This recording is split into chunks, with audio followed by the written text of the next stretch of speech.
Let's hear from the lady at the front. Greetings, George. I'm Kim Sharif. I am a solicitor, and I am a human rights activist as well, been more at the forefront because of the Yemen situation. I'm originally from the south of Yemen, Hadramaut. I've grown up here, so all my education, everything is here. I'm more of a Rosalie Brown than I am perhaps a Hadramiya. I think one of the biggest issues that we're not addressing heads-on is hypocrisy. Hypocrisy, which is very dangerous for the international platform at the moment from legal perspective. I can tell you and guarantee you that this man who is staying in this hotel in Riyadh has no legitimacy. Settled. This is a long debate. Another time I'll be able to show you the evidence which I have. Secondly, the getting together and bombarding this country without express authority from the UN to use force is simply illegal. Thirdly, the blockade is just illegal, therefore, because if the beginning of the actions and everything else that comes with it is therefore illegal. Ab initio illegal, and anything that flows from it is illegal. What is now going on is genocide by this illegal blockade. There's mass starvation as a result of this blockade. Indeed. Now, where is the danger for us here in the UK? As an established, oldest democracy in the world, one of our core values is to uphold the rule of law and democracy. Now, we've stopped doing that. Of course, Blair has set precedent, as you said, in the case of Mr. Bandar bin Sultan. It's a clear case of criminal behavior. He should have been indicted. How you solve the issue later on is a matter, another day's conversation, but they haven't done that. Why is it dangerous for us here in the UK? We have an unwritten constitution. And where you have the executive taking the mickey out of the judiciary in that way, that means we are at risk. Okay? Furthermore, from the international platform perspective, we have a regime that is by definition a rogue regime, a known criminal. Because, let's just go to Jasta law, for example. Jasta law already identifies for us that the members of the Saudi regime were involved in 9/11. 9/11 was the beginning of this business of war against terror. So many people have been rectally fed, so many people have been disappeared, so much has happened since, and we all know. We've lost all our liberties here in the UK. All that I knew as basic classical English law has gone. We don't have that anymore. All of that to fight war on terror. Now, 16 years later, we discover that the criminal that we've been elusively coming after for so many years and destroying so many lives over the process of it happens to be who you just described as our best friend. Now, the decent thing to do after justice, especially now that it's been published and it's all known, the decent and honorable thing, the legal thing to do is indict this regime. Simple. It's a criminal behavior. You've got a rogue regime.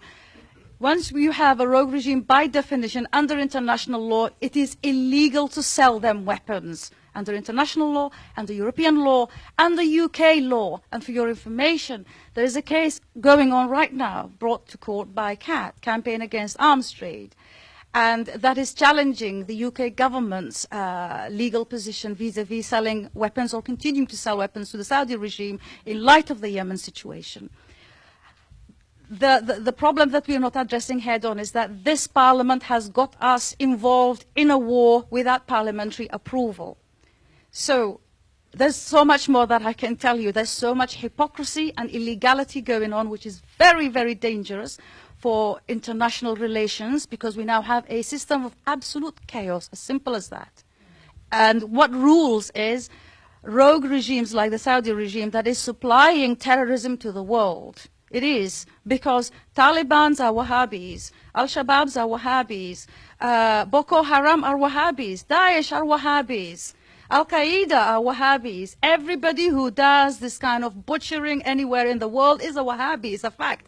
For your own information, which is a very useful thing that has happened recently, beautiful, our brothers in the Ahl Sunnah wal Jama'ah got together in a big conference in Chechnya where they denounced the Wahhabi regime as being outside the Sunnah.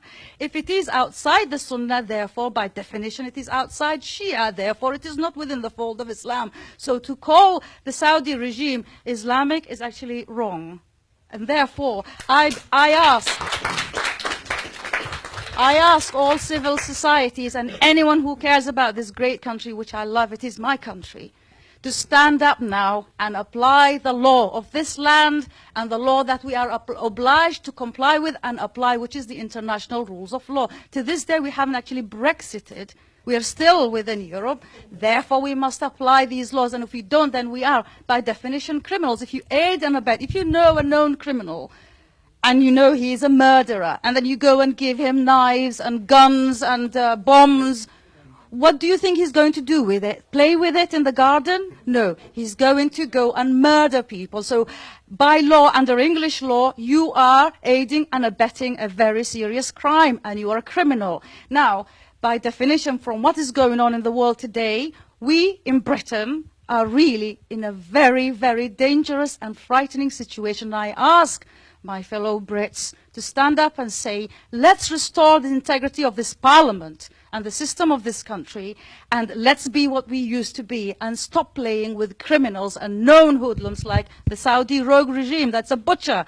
You've said it. 16-year-old boy is sentenced to crucifixion, beheadings, hanging and quartering. Why? Because he just stood up and wanted to speak his mind. Is that allowed? Am I allowed to go and deal? This is, to me, paedophiliac of a kind. It's a brutal kind of pedophilia to me. It is child abuse. How can we go and have relations? I do understand here in Britain we've destroyed our industries in the 80s. We've got nothing left for us to export other than weapons and security. May I recommend that we make them the luxurious yachts and airplanes and private jets they love instead, because BAE can do that, and we will still make the money. And above all, our obligation is to stand now and apply the rule of law and prosecute this regime, because it is a criminal regime. Thank you.